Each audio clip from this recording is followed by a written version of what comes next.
The journey we're taking is the journey within you. Everybody has their own story and their own journey to share. Every journey conceals another journey within its lines, the path not taken and the forgotten angle. Listen to the stories from others sharing their triumphs and struggles that led them to where they are today. Welcome to Voice Unbound, a podcast where I bring women on to share their voice. It's so important to me as a person who lost her voice many years ago through a relationship where I felt it become very silent. And then, of course, what else? I lost my identity. And it took a long walk, to find that again. And so I feel the urge for women to be empowered to come on and share how they have found their voice again, their identity, or they're finding it. You know, you may not always have arrived when we do an interview, but you are finding the tools in order to get there. So, Kim, I'm so excited to have you on. I feel like we have a connection. We have talked several times, and I just kind of get chills because I feel like the Lord puts people in your life for a purpose and a reason, and not only to be on my podcast, but a new friendship. And so I'm just grateful to have you here with me today to share your story. Well, thank you for having me. Excuse me. Um, You. so I grew up in South Florida, actually, the part that's getting hit by hurricane. Oh, do you have family there now? My best friend is in Central Florida. She Mm. messaged me this morning and said that they're safe, her and her Oh, parents. good, good. So I do have friends down there. My parents moved up here to Tennessee, which is where I live now, Yeah. and I followed them because I'm an only child. So, Oh, I knew it was going to be up to me if something happened. mm, I'm very grateful that I did move up here. My childhood was a little bit on the challenging side. I thought it was just dysfunctional. Um, my mom experienced a lot of trauma and mm, carried that forward. Talking about identity. After I moved up here, I was having a conversation with my mom, and something she said hit me so hard because I realized that she was in her 60s at that point, and she had no idea who she was. oh, that's And sad. through some healing modalities that I've done, and just my faith, I believe God Mm, showed me some truths about her and what shut her voice down. And mm, in her attempt to protect me, she shut mine down. mm-hmm, So, she was very verbally and emotionally abusive. mm. It was my stepdad, although we never made that Never felt connection that. because Yeah, he yeah. was my daddy. Mm-hmm. Um, but it took me, he was just very emotionally detached. So, and being an only child, I had no siblings. I had a dog that I called my brother, and everybody laughed at me because I talked to him like he was But human. that was your closest thing. Yeah. He was like my invisible friend, Mm-hmm. so to speak. And then I just went through some rebellion, some growing phases myself. My relationship with my mom was kind of off and on. Mm-hmm. I realized later in adulthood that she was very controlling. And at one point, I remember her telling me about my ex-husband that it was my job to change him. And Mm-hmm. I took that role on wholeheartedly, Oh, yeah. damaged my relationship with him. Of Mm-hmm. course, he had his own issues as well. All So right. we got divorced in 2015. We got married in 1989, and in 1991, our first daughter was born. Oh, okay. And we had another child 2 years later, and another one 2 years after that. Then about three and a half later, number four came along. Oh. He had some issues. He had bilateral clubfoot, and he had gastric reflux, and so we were done. Mm. And then God said, "No, you're not." And I was like, "Oh, no, no, no, yes, I am." And God was Yes, I am. not. And so number five was born 2 years later, and number six 2 years after that. And then we took a little bit of a break.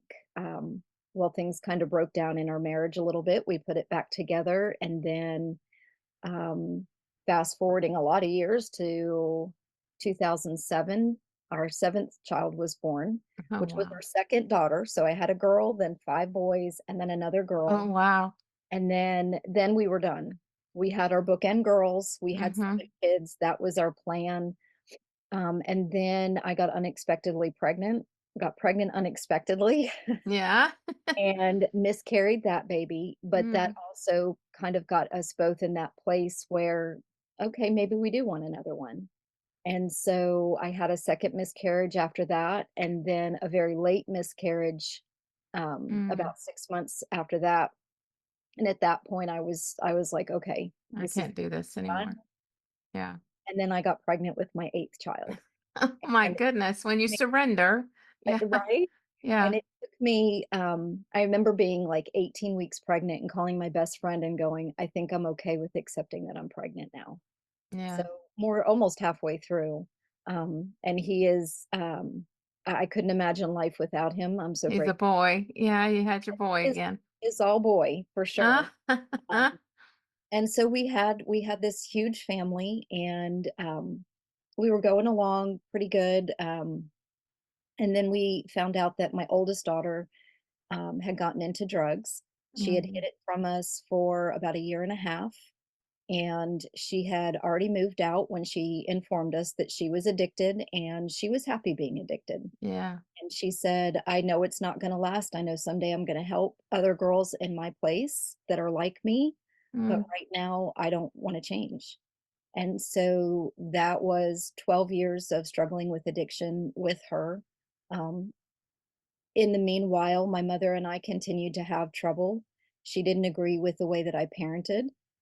Being having only one child, she had no no concept. clue. 8 kids, and, No. Of um how that even functions, you know? yeah, yeah, Let me and step back a minute to your daughter that was a drug addiction. What age was she when she started? she was 17. Okay, and then 12 years of that. Yeah. Wow. She has been clean for 4 years now, and we Praise actually had a God. conversation yesterday, um, because of the challenges that we're currently facing with my Oh, 16 yes. year old daughter. Yes. My oldest daughter and I had a conversation, and, I kind of fussed at her because I said, "I'm going into a session in about 10 minutes, and you're making me cry." Yeah, yeah, Because she has, since getting sober, has told me so many times that she's so grateful that I stood by her even when I detached from her, yeah, yeah, and that, she would go into support groups and talk about our relationship, and people would come after up to her afterwards and be like, "I wish my mom was like yours," yeah, that I yeah. couldn't appreciate it at the time, and, we are now best friends. We talk about everything and anything. We can And be she's how old now? She is 33, she just turned 30. Oh, yeah. She has 4 children of her own. She Oh, has wow. custody of 2. My oldest son has custody of the other 2, and my daughter and son have not spoken in probably 10 years, so she has not Mm. had contact with her oldest 2 children. Um, but we had custody of her 3rd child for, almost 5 years. While she was still getting clean and or walking the walk, yeah. Right, and, back in July of this year, we unofficially gave her custody back, so we haven't gone through all the paperwork, because it's kind of been a trial period, making sure it's Yeah. for She's good. everybody. She's good, the little guy's good, we're good, Yeah. then my current husband still struggles because that's his little buddy, and he Oh, yeah, um, it's hard when you bring them into your home and take over. Because I had 2 of my granddaughters, and they were like mine, and I'd have to remember, "Oh, grandma," and I'd put my grandma hat on and be that because it was hard not being mom figure in their life, and I didn't wanna overpower that, but that's what you become, and they were Mhm. with me 8 years, so Yeah, yeah, that's a long time, and it yeah, it is hard to make that switch, and one of the things that I do when we have our grandsons on the weekend is remind my husband that this is what it's like to be a grandparent. yeah, this is the grandparent fun. So much more precious than having Yeah. to be both mom and grandma at the same. Yes, yes, that was hard. It was so hard. I remember struggling and crying and praying out to God, like, "Well, how am I supposed to do this?" Yeah. One question I had come to my mind when you're talking about when your daughter told you how she just appreciated you so much of staying connected, but disconnected. What was some of those ways that you did that? one of the biggest things was learning how to establish and enforce boundaries with her. When she was using drugs, she would get into very hurtful verbal rages Yes. and cuss at me. Yes, been there. I had to tell her, We're not having these conversations. And if this is the way that you're going to talk to me, then the conversation is over and I'm going to hang up." Yeah. And it took a while for her to catch on to that because I would follow through and I would hang up and she'd blow up my phone and I wouldn't answer. And Mhm. sometimes I had to block her. And that was the biggest thing. Being able to speak honestly to her was Mm. was a gift that God gave me because it was really hard. Very hard. My mom babied her Mm. through her addiction. Even knowing her addiction, she continued Mm. to baby her. And my daughter would threaten suicide if she didn't get what she wanted. And Right? mother would immediately give in. And it took me a hot minute to get to that place where I would say, "That's not what I want for you. And also, I love you. And I'm still not giving in." Yeah. And interestingly enough, she did attempt suicide a couple times, but it didn't have anything to do with conversations or issues that she and I. Right, right. It was uh, where she was in her point, yeah, of life. exactly. In 2000, I'm losing time. 2011, I believe it was. She had a psychotic break. She had come off of opiates, Mm. and she had a migraine for about 7 days that just wouldn't. Wow. And so she hadn't been sleeping, and it led to, from what we can figure out, led to a psychotic break where she didn't know anybody. And Yeah. we spent a night in the hospital with her. She kicked me, she screamed at me, she bit her father. She didn't know anybody. She didn't know any. Yeah. Yeah. And I sat with her. My ex-husband and I would kind of switch off a little bit, but I sat with her the better part of the time. And afterwards, she said, "I knew you were there." And she said, "I kept trying to talk to you and tell you that I loved you." And she said, "No matter what I tried to say, something else came out of my mouth." That's so crazy what drugs do. Yeah. Oh, definitely. Oh, I mean, it definitely has changed who my daughter is. Oh, Um, I'm just like, I don't know you. I don't even know where yeah. you're coming from and how you talk. Like you said, they say things that you're just like, wait a minute. And I had Right. to do that. I can't be in this conversation. Yeah. We have to hang up. And now I there go long periods of not hearing from her. And then you finally get that happy birthday, mom. And you're like, where'd that come from? Yeah. But I think I've told you that before. Thank God lets me have those little pieces, knowing that's all I can handle right now Right. because again of wanting to fix her, you know, and Yeah. do the things. So he's like, I got to keep you back because you don't know how to stop it and not try to tell her how to do things. So that's what I get right now. Yeah. Yeah. And those gifts are so amazing. She had Mm-hmm. moments where even if she was high, she could message me and be kind and we could have a Mm-hmm. conversation, but they were very few and far between. Mm-hmm. After her psychotic break, she did get some counseling, and she invited me to a session with her. And in the session, at the end, they asked me if I had any questions. And I said, "She gets in these verbal rages. She's screaming at everybody, cussing." She was never physical, thank God. Oh, Um, that's so but good. I said, "She's the oldest of 8 kids. How do I Mm-hmm. support her and protect myself and my kids?" And the response was duck and run for cover. And I was like, "That's not a That's not what we say. Oh no." my goodness. So at the ripe old age of 43, I decided to go back to school. My youngest was 6 months old at that point. I finished my bachelor's degree in about a year and a half because I had already had, a lot of credits going towards that, and went straight into my master's degree and into counseling with the intent of working with people who struggled with addiction. Mm, And I also wanted to work with kids because I could see things in my childhood and in her childhood, even though I wouldn't necessarily have categorized them as being traumatic. And that's where I wanted to be. And in doing that, I got invited to a lunch and learn about trauma. And that started my addiction to trauma and oh, helping people with trauma. And I started inhaling anything and everything that I could find. because I saw immediately the connection between experiencing trauma and drug addiction, Yeah. not to mention anxiety, depression, ADHD, Right. All ADD, the things. bipolar, all of those. And so I've gotten certified in several different modalities. I'm actually working on a continuing education credit on something called internal family systems, which Oh, is wow. absolutely amazing. It talks about the parts of us that we have. Yeah.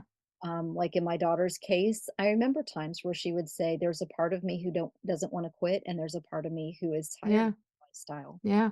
And that's kind of where internal family systems comes in. But I've also learned EMDR, and in 2021, I decided I was going to branch out into coaching. And so I went on to Facebook and joined a bunch of trauma groups to see what other coaches were doing, how I Yeah. kind of developed my own program, Yeah. and came face to face with my own trauma. Mhm. Things that I thought that I had settled in the past, having been molested and having been raped, and the verbal and emotional abuse and narcissism. My ex-husband is a narcissist, and all of those things, as this woman was I was watching a video, and as she was talking, I was like, "Oh You're my, like, "Yep. that's." Yep." Yeah. So I went through that program. It was a 4-month program, and it literally absolutely transformed my life. That's awesome. And the wild thing about it is that my family hasn't done the work, but Mm. because of my healing, they say trauma is generational, and it's oh, what's the word? Um, you can catch it from other people. Right. I can't think of the. Transferable. Yeah. Yeah. So is healing, and Yeah. relationships, not just with my oldest daughter, but with all of my kids has changed Changed. significantly. Mhm. Even my boys will share things, sometimes things I'm like, "Wait, this I isn't don't need to know that. talking to their mom about." But I have created that safe space in myself for them to be able to come to me about it. That's Uh, awesome. about 4 years ago, my 16-year-old had some suicidal ideation, and she was cutting. It started at her father's house.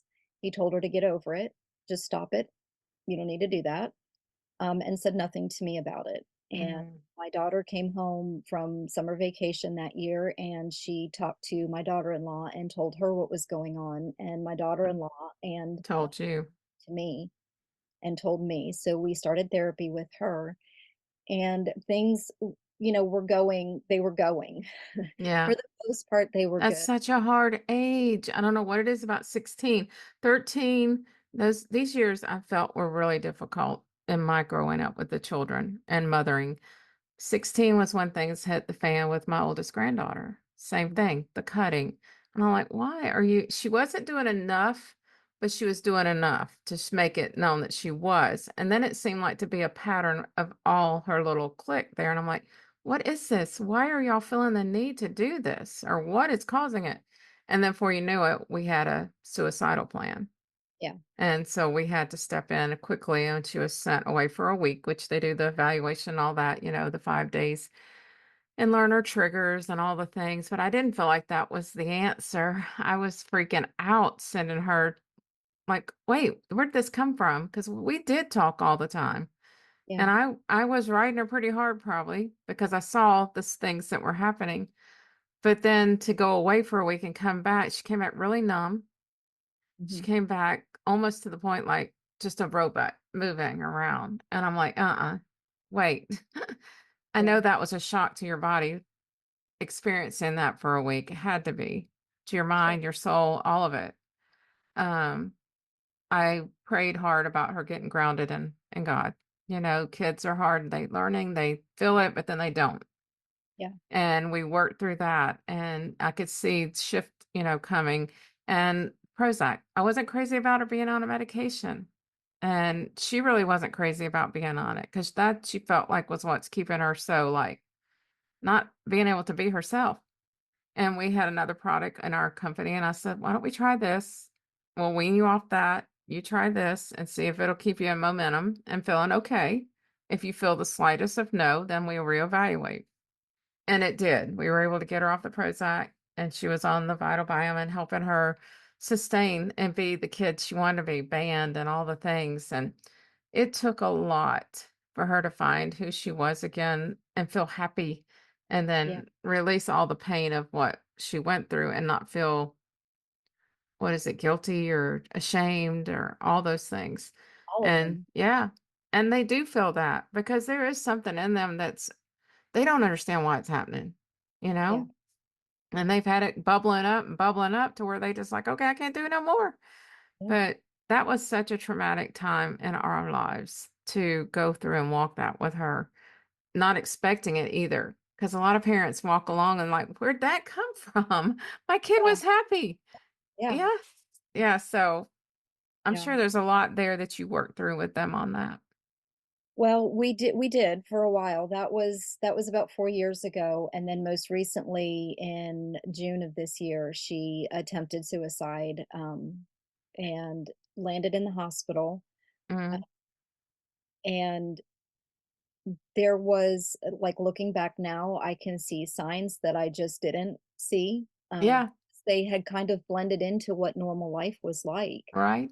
and, at the she ended up getting, and ended up in a facility for a week, 10 days, I think it was. They started her on Prozac. She didn't take it very consistently. They changed it to Zoloft. But in the meanwhile, she had become very angry at me. She turned on me. She turned on her sister, and they had Mm, been absolutely, I mean, Amy was my oldest daughter's baby doll because they were mm, 15 years apart, and they'd always been close, even through Kaylin's drug use. One of our boundaries was you can't come to the house high. yeah. Yeah. And so she would get sober long enough to come visit And her, see everybody. specifically Amy, because that was, Yeah. like I said, her baby doll. And, Mm, um, Amy just I am still I sit and think about this, and I have to be very careful about how I think about it, mm, you know, holding myself accountable for things that I could have or should have done differently, and yet also not getting into that place of blame. yeah. 'Cause she is 16, and Mhm. while, she still needs a parent and she still needs supervision and all of that, she's also They're six. making their mind. Yeah. They got their free will and they do it and they use it. Oh, they definitely do. Yeah. We had gone on a beach vacation at the end of July, and she just the behaviors that she had on that beach vacation, it ruined the vacation for everybody. And, Mm, in the midst of that, out of frustration, my husband said, if you're not happy here, go live with your dad. And so mhm, she called her father, who has not been a part of her life, who was the initial reason that she started cutting and started having suicidal ideation in the first place. She called him, and she ended up going down to live with him. She's been with him since the beginning of August. mm, And he tells me that she's doing so great, and yet in the time that she's been down there, she has cussed me repeatedly. She has blocked me from everything, social media, phone, everything. mhm. She filed orders of protection against myself and my husband and her sister, all based on lies, things that never Yeah. happened. Yeah. And we actually recently went to court last Thursday, and I just did my best to keep my jaw from hitting the floor because the Yeah. she was saying have never happened. Mm-mm. The challenge to it is that she's being encouraged by her father, Mm. and, that's the scary part to me because she's not getting the help that she needs. As a therapist, like, I'm not allowed to diagnose Yeah. my family, and also I know what symptoms are, and I know Yeah. what symptoms mean, right? And Mhm. so I can see these things, and I can see where they're heading because I saw it in my daughter, I've seen it in Mhm. clients. I mean, it's just It's the writing on the wall, you yeah, know. yeah, Yeah. and she's not getting the help that she needs, and that's Mm. the scariest part. If you don't wanna talk to me, cool, but get help and get well, Yeah. and Yeah. be the best version of you, even if That it's you can be. Yeah. Right? so, Oh. that kind of brings us up to current. Those are all of the things that we have been dealing with my daughter. Um, it's a very painful thing. It Um, is. it has torn our family apart for sure. from the perspective that there were several of my children who were no longer speaking to their father, that number has increased. He has come after me. He's called DCS on me several times. He's done all of those things. And there is that part of me that has said, if I just let him have whatever he wants, he'll leave me alone. And then there's a They won't. louder part of me that says, They no, won't. not. Show up Mm-mm. for yourself. And Yeah. I have done a lot of soul searching, a lot of praying, a lot of time on my knees.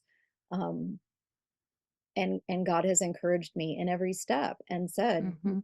"No, no, you show up for yourself and you Mhm. trust me Your to shut family. Yeah. literally shut the mouth of the lions because that Yeah. is there." Yeah.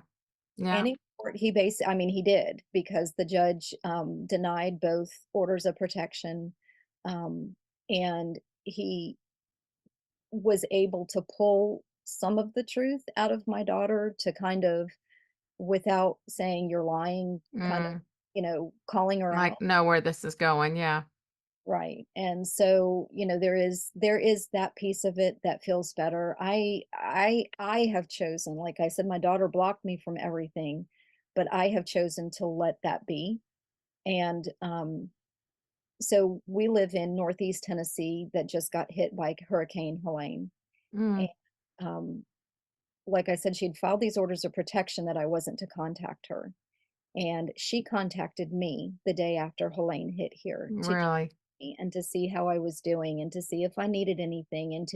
She texted me all of these things on Facebook that she was seeing where they were offering help. And gratefully, our home did not get any damage. We had some Thank trees goodness. down, nothing hit. We weren't flooded. We were without electric for just a day. Um, but in doing that, she proved that she is not afraid of me, which is what Yeah. she claimed on her Yeah. order of protection. So, um, from that point, I have I have blocked her. And as much as it breaks my heart to do that, I know that I have to protect me. I still Mhm. have another child at home. I have a husband. I have other kids who need me. I have a therapy business, Mhm. a coaching business. I have Mhm. to be present here.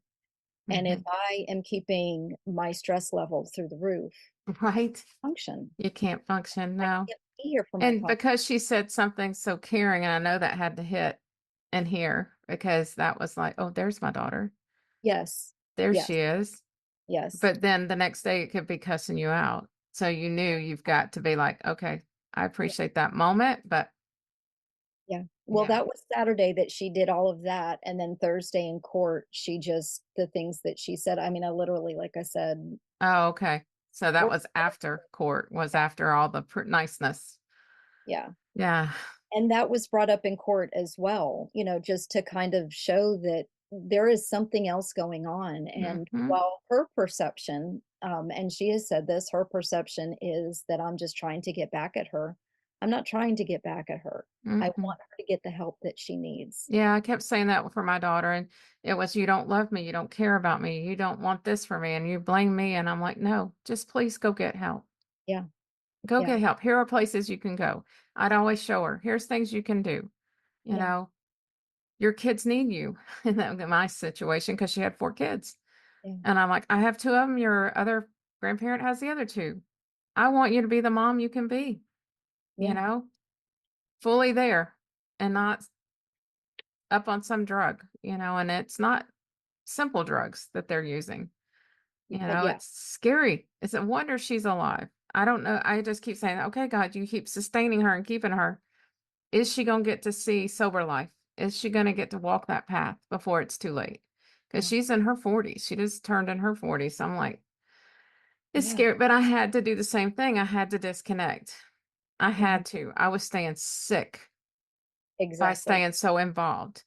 Yeah. And now I live, but I don't want to forget her. Yeah. I think that's the parents. You're like, but I don't talk about her. And I want to talk about her. She's beautiful. And I'll get teary eyed. So we're not going to go there. But I yeah, totally feel that.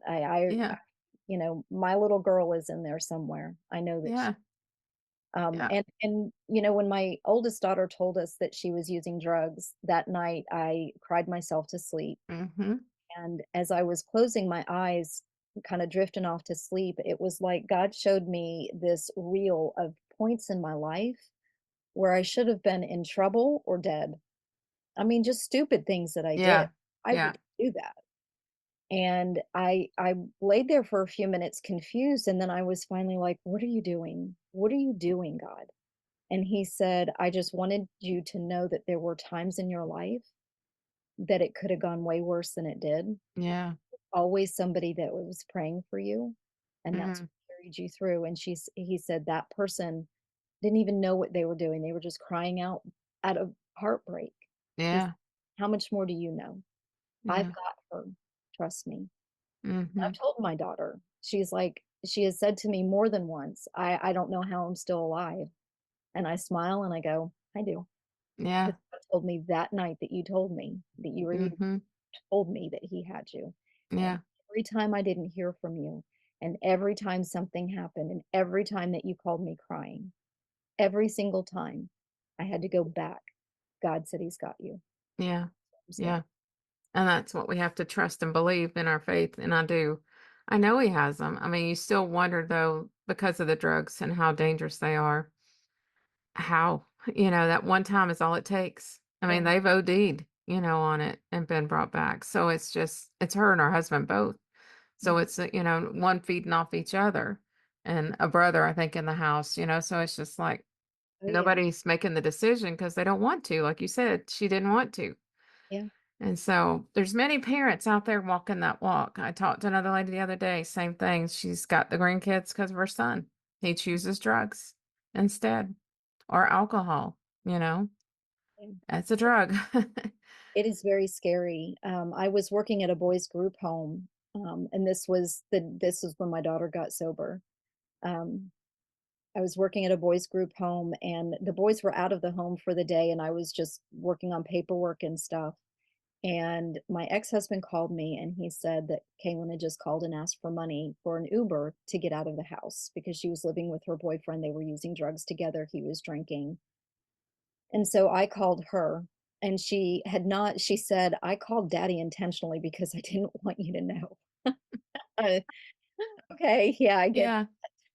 And I said, "What do you need?" She said, "I need to get out of here." She said her boyfriend, the night before, they had gotten high, and he tried to kill her, Mm, and he was choking her out, and the world was going dark, and there was somebody else in the house that pulled him off of her, and then he mm. passed out, and he was still asleep. And she was gonna get out of there. She was getting out and she said, "I need somebody to come get me." And our godson was just coming into town and I called him because I couldn't leave work at that All point. right. And my husband couldn't leave work. And so I called my godson and I said, "Can you go get Kaylin? I'll get you the address." And he said, "I'll go get her." And then she called me right back. After I got off the phone with him, she called me again and she said, "I have to tell you something else." And I said, "What?" And my heart is in my stomach at this point. Yeah. Oh, I'm sure. Said, "I'm pregnant again." Mm, And the phone just fell out of my hand and I just crumbled to the ground. My case manager, it's going to make me cry all over again. My case uh-huh. manager walked in and she said, "What is going on?" And I told her what was going on and she left and she came back a few minutes later and she said, "I just talked to the house manager. He said, go home." I said, "I can't go home. I have to stay. I have to work these hours." Yeah.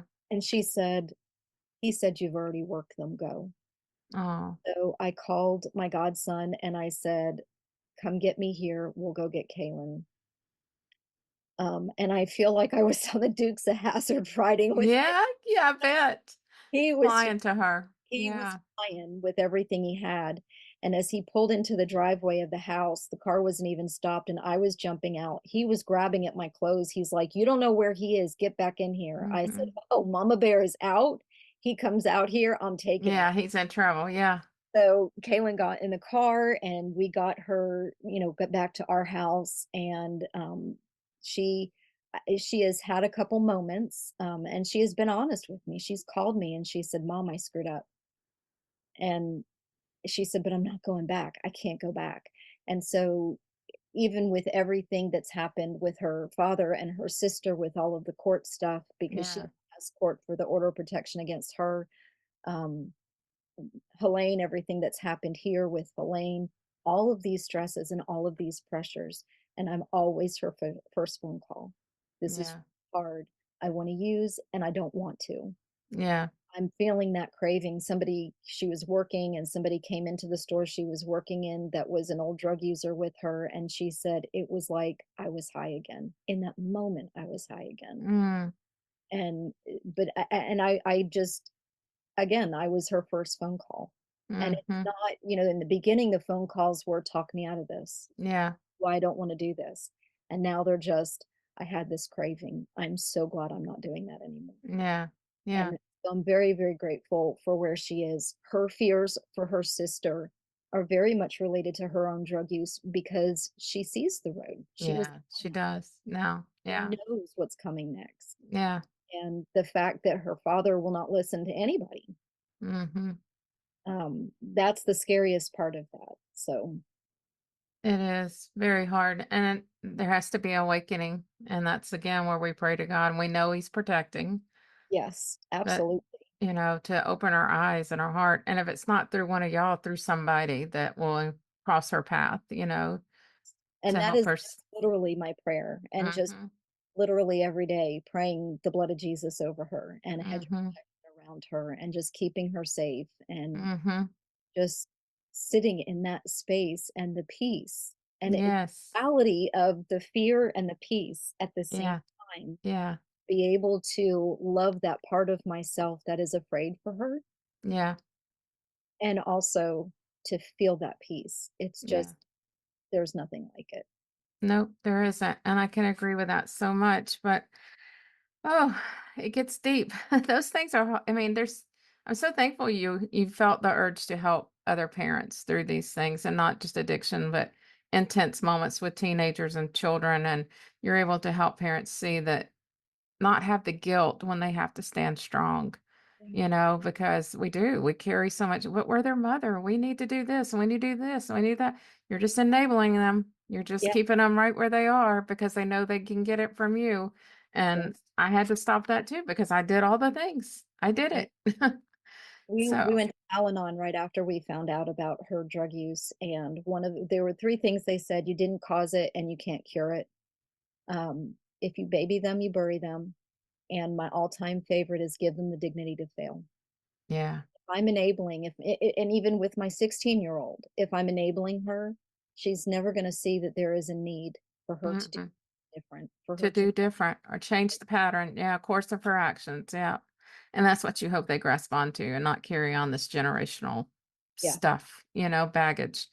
Change the world, change the pattern, change it. And then we're all capable. It's yeah. just when we make that decision to do so. Well, Well, I and like to, oh, go ahead.